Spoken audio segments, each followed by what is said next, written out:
Mahabubabad premium league season 4 cricket పోటీలను జిల్లా కేంద్రంలోని ఎన్టీఆర్ స్టేడియంలో ఎస్పీ సుధీర్ రామ్నాథ్ కేకన్ ప్రారంభించారు.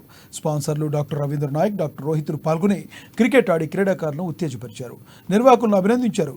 యువతలో ఉన్న క్రీడా స్ఫూర్తిని వెలికి తీసేందుకు ఈ టోర్నీ దోహదపడుతుందని డాక్టర్ రవీంద్ర నాయక్ అన్నారు.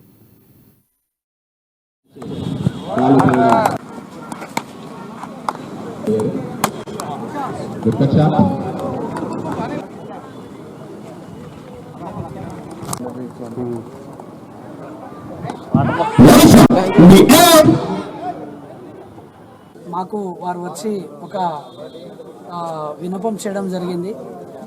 ఈ యొక్క ప్రీమియర్ లీగ్కి ఏమన్నా మీరు చూస్తారా అంటే నాకు చాలా ఉత్సాహం అనిపించింది. ఎందుకంటే నాకు క్రికెట్ రాదు.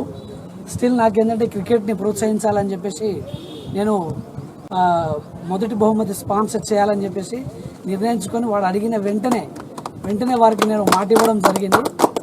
సో ఈ యొక్క టోర్నీని సక్సెస్ఫుల్గా గత 3 సీజన్లు బాగా సక్సెస్గా నిర్వహించారని నేను తెలుసుకున్నాను. ఈ సీజన్ని కూడా చాలా గొప్పగా నిర్వహించి నెక్స్ట్